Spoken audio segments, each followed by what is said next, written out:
राम राम किसान मित्रों, आज की इस वीडियो में मैं एक नई प्रकार की खरपतवारनाशी, मक्का की खरपतवारनाशी दवा है जो क्लोरिस के नाम से आ रही है, मैक्सवेल क्रॉप साइंस की है, उसका छिड़काव करने जा रहे हैं और इसे पहली बार डालने जा रहे हैं। तो इसका रिजल्ट मैं आपको दिखाऊंगा।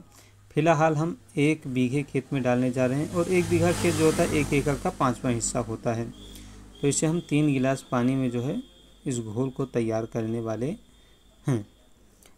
3 गिलास में घोल तैयार करेंगे तो लगभग 4 गिलास का ये हमारा तैयार होगा और 1 बीघे में 2 टंकी पानी हम प्रयोग करेंगे। तो जैसा कि आप देख सकते हैं, ये हमारी मेन दवा है जिसमें आता है टेम्बोट्रियान जो क्लोरिस की है। तो इसका हम डालने वाले हैं, इसे हम लेंगे 20 ml। तो पैकिंग मैंने पहले से ही ओपन कर दी है, थोड़ा जो डालने जा रहा था तो उसके बाद मैंने सोचा कि वीडियो भी बना देते हैं ताकि रिज़ल्ट भी दिखा सकूँ। जो किसान पहली बार डाल रहे हैं वो इसके बारे में जानकारी रखें। और जैसा कि टेम्बोट्रियान जो भी है, आप टेक्निकल फ्री हो गया है तो हर कंपनी का आ रहा है और टेम्बोट्रियान सबसे बढ़िया काम करने वाली है मक्के की खरपतवारनाशी में। तो किसी भी कंपनी की आप डाल सकते हैं। वैसे जब भी कोई नई दवा आती है तो उसकी मैं वीडियो बना लेता हूँ ताकि उसकी पहली कार्यक्षमता का पता चल। अच्छा, एक बात और बता दूँ कि जैसे अगर दवा देखी जाए तो ये मैं यहाँ पर 20 ml डाल रहा हूँ क्योंकि 23 ml होती है। वैसे 1 एकड़ के लिए 115 ml होती है, तो 1 बीघे में 23 ml पड़नी चाहिए। तो हमें 25 ml डाल सकता था क्योंकि 23 ml का पैमाना नहीं था, लेकिन हम डाल रहे हैं 20 ml ताकि रिजल्ट जो पता चले वो बढ़िया पता चले। ज़्यादा मात्रा में डाल करके बहुत अच्छा दिखाने की कोशिश मैं नहीं कर रहा हूँ, थोड़ा कम मात्रा में डाल रहा हूँ जिससे कि रिज़ल्ट मिले वो जेन्युइन होने चाहिए।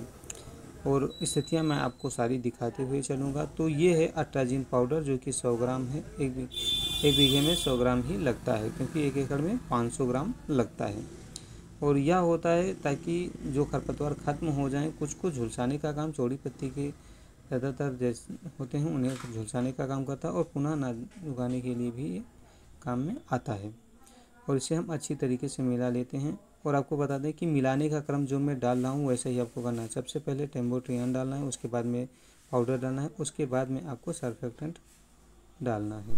और हाँ, इस बात का आप ज़रूर ध्यान रखिएगा, जो क्रम मैं बता रहा हूँ वही क्रम आपको फॉलो भी करना है। ये है सर्फेक्टेंट, इसे सबसे लास्ट में ही डालना है। अगर आप इसे पहले डाल लेते हो या बीच में डाल लेते हो तो आपकी जो है दवा फट जाएगी। दवा फटेगी तो कम काम करेगी। वैसे मैंने कम मात्रा में ही डाला ही है। अभी मैं आपको दिखा रहा हूँ जो इसे 80 ml पड़ना है, तो 50 ml मैंने एक बार में डाल दिया है और 30 ml दोबारा राउंड में डाल रहा हूँ। और इसके बाद इसे मैं अच्छे से मिला दूंगा, फिर हमारा घोल जो है बन करके तैयार हो जाएगा। अभी से हम मिला रहे हैं तो हमारा घोल जो है वो बन करके तैयार हो गया है। तो घोल बन करके तैयार हो गया। अब हम इसे ले करके चलते हैं खेत की तरफ और खेत में आपको हम दिखाते हैं कौन कौन से खरपतवार हैं और कैसे यह काम करेगी और क्या स्थितियाँ हैं। तो जैसा कि हम दवा छिड़काव करने के लिए आए हैं और अपने खेत में छिड़काव कार्य को भी प्रारंभ कर दिया है। अभी हम थोड़ी देर बाद जब रुकेंगे तब आपको घास भी दिखा देंगे, कौन कौन सी घास हमारे खेत में ज़्यादा दिखाई पड़ रही है। अब छिड़काव इसलिए जल्दी कर रहा हूँ क्योंकि मौसम जो है वो बदली का बना हुआ है, कभी भी बारिश हो सकती है। लेकिन अनुमान है कि 1 से 1.5 घंटा का टाइम हमें मिलेगा ही मिलेगा, तो इतने में हमारी दवा जो है वो काम कर जाएगी। तो अभी हम थोड़ी देर में आपको दिखा रहे हैं कि कौन कौन से खरपतवार थे। बाकी रिज़ल्ट के लिए तो 7 दिन बाद हम आपको रिज़ल्ट दिखाएंगे इसका कि हमें क्या परिणाम मिल रहा है, क्लोरिस कितनी बढ़िया से काम कर रही है। तो अभी हमारा छिड़काव कार्य ख़त्म हो चुका है और अब हम आपको घासों के बारे में बता देते हैं कि कौन कौन सी घास, कौन कौन से खरपतवार हमारे खेत में है। उससे पहले मैं आपको बताना चाहूँगा कि आप खेत को देख लीजिए कहाँ पर है हमारा। ये इधर पोल लगा हुआ है और इधर के साइड में हम चलते हैं तो हमारा बगल में घर बना हुआ है गाँव वालों का। तो इस खेत में है ताकि हम आपको जब 7 दिन 8 दिन बाद जब रिज़ल्ट दिखाएँ तो आपको अच्छा रिज़ल्ट मिले तो भी देख सकें। ये ना हो कि किसी दूसरे खेत का हमें रिज़ल्ट दिखा दिया जिसमें अच्छा हमें रिज़ल्ट मिला था। तो चलिए अब हम खरपतवारों पर बात करते हैं। तो सबसे पहले ये खरपतवार, ये ऐसी खरपतवार है जो कि वैसे तो टेम्बोट्रियान से भी नहीं जाती है, तो फिर भी हमने इस पर अच्छा सा स्प्रे किया है और इसे कहते हैं हमारे यहाँ लेपेटुआ, जो कि खरपतवारों में जो कि दवाओं में देखा जाए तो टोपरामेजोन जो आता है, बाशप का टिंजर या फिर गिलार्डो आती है FMC की, तो उससे ये चला जाता है। बाकी टेम्बोट्रियान हो गया या फिर और जो आती है क्लारिसिस्टा का आता है उस टेक्निकल से तो जाता नहीं है। चलिए, पहला खरपतवार ये सबसे खतरनाक खरपतवार है जो मैंने आपको बताया। दूसरा ये हुरहुर, इसे हमारे यहाँ हुरहुर कहा जाता है। और ये है मोथा, छतरी वाला मोथा है ये। और चलते हैं, ये है हमारी दूब। दूब भी ख़त्म नहीं होती है, बस सफ़ेद हो जाती है। तो चलिए इसके बारे में आगे हम, ये एक पौधा है, चौड़ी पत्ती का है, मुलायम सा है। इसका नाम हमें भी नहीं पता है, तो मैं आपको इसका नाम नहीं बता रहा हूँ।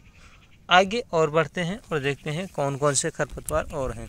हाँ, ये है मकरा, इसे हम कहते हैं मकरा घास। मकरा घास के जितनी भी यहाँ से निकल करके जहाँ मतलब एक नोड की जो लंबाई होती है वहाँ पर दूसरी नई जड़ पैदा हो जाती है। ऐसे ही ये बढ़ता है, ये जल्दी ख़त्म नहीं होता है, लेकिन इस पर अच्छा काम करती है। ठीक है, तो चलिए आगे बढ़ते हैं हम। और ये घास जो दिख रही है इसे हमारे यहाँ गुहाना कहा जाता है, इसे कृष्ण नील घास भी कहा जाता है। आगे बढ़ते हैं, और ये जो आप देख रहे हैं इसे हमारे यहाँ कनकटवा कहा जाता है। और आगे बढ़ते हैं, ये आप देख रहे हैं ये एक साग बनाकर खाया जाता है, इसका नाम है अमलोसा। और आगे बढ़ते हैं तो यहाँ पर हमारे यहाँ है, ये है, इसे कहते हैं पेहटुल्ला। इसमें छोटे छोटे तरबूज जैसे फल लगते हैं। और आगे हम बढ़ते हैं, ये भी एक प्रकार का मोथा है जिसे हमारे यहाँ झूसा मोथा कहा जाता है। अंग्रेजी में इसे साइप्रस डिफॉर्मिस कहा जाता है। और जो ये वाला होता है जिसे हम छतरी वाला मोथा कहते हैं, इसे साइपर रोडेंडस कहा जाता है। चलिए आगे बढ़ते हैं और देखते हैं कौन कौन से खरपतवार हैं। ये भी एक खरपतवार है, इसका भी नाम फिलहाल मुझे याद नहीं है। आगे एक खरपतवार ये भी है, चौड़ी पत्ती का ही है, लेकिन इसका भी नाम मुझे नहीं पता है। ये भी एक खरपतवार है जो कि मकरा जैसा ही है, लेकिन इसे सिवरी कहा जाता है। इसके जो पौधे की मोटाई होती है वो जो है अपेक्षाकृत उसके काफ़ी कम होती है, यानी आधी होती है, और इसे हम सिवरी कहते हैं। इसका आप बड़ा पौधा भी ऐसे देख सकते हैं। ये भी जो एक नोड से दूसरे नोड पर जा कर के जो है जड़ अपनी बना लेता है। ये पौधा तो तिल का है, लेकिन ये भी ख़त्म हो जाएगा, बचेगा नहीं। ये हमारी जो है ये ज्वार की चरी लगी हुई है, इस पर भी अगर फुहार पड़ जाएगी तो ये सफ़ेद हो जाएगा। वैसे मैंने बचाने की पूरी कोशिश की है। एक खरपतवार ये भी है, इसे सुलवारी कहा जाता है। इसमें आगे चल करके बहुत अच्छे फूल लगते हैं जो मंडियों में अच्छे बिकते भी हैं, लेकिन हमारे लिए ये खरपतवार ही है। ये भी एक प्रकार का खरपतवार ही है, इसे हम कहते हैं कुथरू, जिसे कुछ लोग सूरजमुखी भी कहते हैं। और एक दूसरा पौधा आता है वो भी इस खेत में है, जिसे लहचिचरा कहते हैं, जो कि ऐसा पौधा होता है। ये है, ये लहचिचरे का पौधा है। ये भी कुछ कुछ मात्रा में देखा गया है, क्योंकि ये मेड़ पर लगे हुए हैं तो इनके जब फल लगते हैं तो इसमें कुछ चले जाते हैं। इस वजह से कुछ इक्का दुक्का पेड़ देखने के लिए मिले हैं, जो कि मुश्किल से कुथरू और जो ये हमारा लहचिचरा है, अगर इसका पौधा देखा जाए तो मुश्किल से 10-15 पौधे ही देखने के लिए हमें खेत में मिले हैं। और आपकी जानकारी के लिए बता दूं कि इधर हमारा पैर ऐसे धंस रहा है, ऐसे ही उस साइड में भी किनारों पर धंसा है। और देख सकते हैं यहाँ पर आप, पानी भी जो है वो लगभग कुछ कुछ भरा हुआ है। यहाँ पर भी हमने छिड़काव किया है कि ये दवा पानी में जो खरपतवार होंगे उन पर काम करेगी या नहीं करेगी। और खरपतवार लगभग मैंने बता दिए जो हमें खेत में मुख्य रूप से देखने के लिए मिले हैं। और गाजर घास का भी पौधा इक्का दुक्का देखने के लिए मिला है, जैसा कि हम यहाँ पर बगल में ही देख सकते हैं। तो ये गाजर घास का पौधा है। तो कुल मिलाकर के जो आपको मैंने बताया हूँ, लगभग मुझे लगता है 15 के आसपास मैंने खरपतवार बताए हैं जो इसमें देखे गए हैं। तो इन सभी पर क्या रिजल्ट रहता है हम आपको 7 से 8 दिन बाद ज़रूर आकर के और दिखाएंगे कि कैसा रिजल्ट हमें मिल रहा है। आप कितना भरोसा कर सकते हैं क्लोडिस पर और कैसे इस्तेमाल कर सकते हैं। वैसे ये 1 बीघा खेत है जो कि 1 एकड़ का 5वां हिस्सा है। यहाँ पर हमने छिड़काव किया है, जिसमें हमने 20 ml दवा का छिड़काव किया है। बाकी जानकारियाँ तो मैंने आपको पहले ही दे दी हैं। और रिज़ल्ट की जानकारी जो है 7 से 8 दिन बाद जब मैं आऊँगा यहाँ पर तो आपको दूँगा। तो मिलते हैं अगली वीडियो में। जय जवान जय किसान।